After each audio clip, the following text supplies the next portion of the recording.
se si o ta mbaj akoma Sali Berishën aty me këtë që ndodhi tani. Ti thua që i duhet,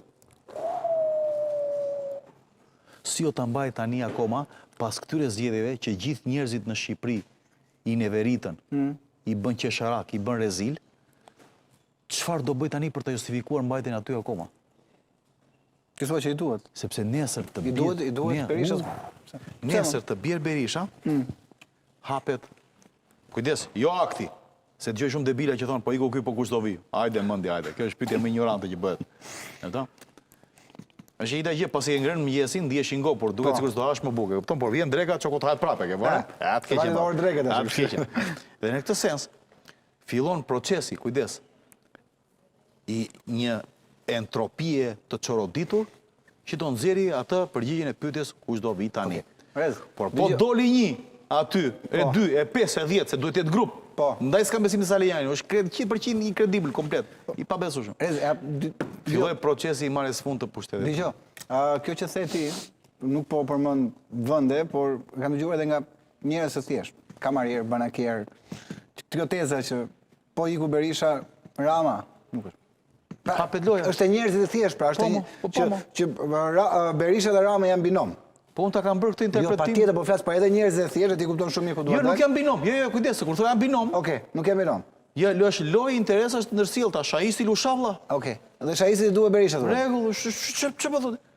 Kur ti i Berisha, do luaj Sha me dikë tjetër, edhe te njerëzit normal, pra jo tek megalitarët që flasin për njerëz të thjeshtë. Ktu e 3 vite para, dhe kemi marrë analiza shumë. E para, si ka mundësi nga ana manuale një opozitë të tërë të di shumë mirë si është manuali fitores dhe të bëj gjithçka të kundërtën me fitoren. E dyta, shih interesat ekonomik. De facto këta zotrinj në opozitë, sipas perëndimit të tyre, de jure këta janë të gjithë me lëndërtim, me konsulencë, me projekt, me që të mos i përmendu se s'është puna ime, ose më e ke shumë. Pra, është në rregull. Dhe e treta, kulturalisht në ambicien e tyre politike si organizat, kanë interes të vinë? Jo. Në rregull. Pra 1, 2, 3 analiza të çojnë që është kjo, se unë e fallxor. Unë ta kam dhënë para 3 vitesh. Patjetër. Ndiqen ca gjëra që një herë, kjo gjë gjithë edhe te njerëz të thjeshtë po flas, njerëzit normal të këtij vendi. Po këtë po them pra, se tani që flasim unë e ti, unë para 3 vitesh isha budalla. Tani që e them unë, tani edhe njerëzit janë ndërgjegjësuar për këtë fenomen.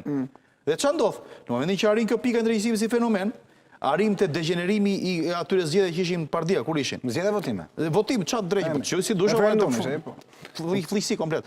Arrim atje. Në një pikë që edhe Rama kur i ka parë, ka kafshuar gishtin se ka menduar atë ndjesin që e parasysh kur shef në një film aq të shëmtuar që ti të vjen zori që po e shef dhe po vazhdon e shef se do të shohësh ku do vazhdoj zori jot dhe ku do vazhdoj absoluteti i filmit, ashtu është dirë ka rrezik Rama kur ka parë zgjedhjet e këtyre. Sepse thot po bëjni çik më mirë, hajt dalë se na fliqet. Okej. Sepse më hapet punë. Pak punë ka mund, do merr me ju tani. Do mbaj edhe shkon. Kështu që në këtë sens. Thash tani ndërgjegjësuar njerëzit për këtë punë. Po s'se filloi tani. Këtu e 3 vjet përpara ta kam thënë në këtë. Kaq e thjeshtë. Ç'a ndodhen? Do bëhet akoma më keq, këtë e di unë. Unë ta kam thënë teoritime, do bëhet akoma më keq. Jo, mirë pra, konkretisht. Shumë njerëz më shkruajnë, më thonë, pas atyre postimeve të këtyre të fletëve votimeve të këto, më thonë, ore ka ku edhe më keq. I them prit. Kush është më keq? Prit, s'kemi vajtë te mesi akoma. S'kemi akoma te mesi? S'kemi akoma te mesi. Njerëzit do ta kuptojnë kur këtë pjesën e të keqes, kur të ndjet inercia që ndikush do ngrej frenat e dorës mbi gjithë poropin që ka marrë kultura shqiptare. Kur të ndjet dikush frenat e dorës, që të fillojë rëshkitja, zvaritja, aty ndalon. Aty do ndjet që do ndroj kurba drejtim.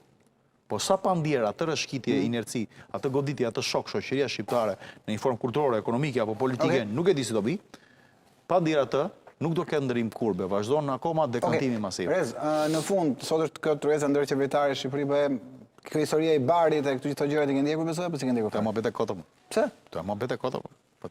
Ti e dini shumë që kjo edhe i bari, Evropa është kurtizania me e keqe. Historikisht, dhe nuk e them unë, e kanë thënë në shekuj shumë shkrimtarë të mëdhenj, që Evropa, mbi të gjitha kur u bë bashkimi evropian, mirë keq u bë, ka të meta dhe veta, ka qenë gjithmonë kurtizane në raport me parimet. për komplekse të ndryshme inferioriteti, për mos standardizim mes francezëve, italianëve, gjermanëve dhe etc. e në kohë, se edhe këta të vegjit tani kanë marrë në i veto, e kupton? Edhe proceset e negociatave nuk i ka pas asnjëherë vaj fill apo transparente apo parimore, po i ka pasur për herë ke lezet kur negocion me Amerikanët. Po, jo. 1, 2, 3, 4, niset për 4, edhe po të marri 3 deli kënaqur, të paguan për atë që të merret të kërkon. Po, jo, mban fjalën miru pafshim. Pra, do marrësh mujahedinet, do t'jap $200 milion, do t'i marrë me të ngrënë me të pirë, do të zgjasi 3 vjet sa t'i çojun në për degdis në për tjetër të pajis. Kaq marrë puna, s'ka shkencë me ta. S'ndihen më asnjëri. Evropa ka qenë gjithmonë kurtizane në këtë raport. Tekanjose, e pa informuar për atë që bënte, mos zbatuese e proceseve që vinte po vetë. E kupton?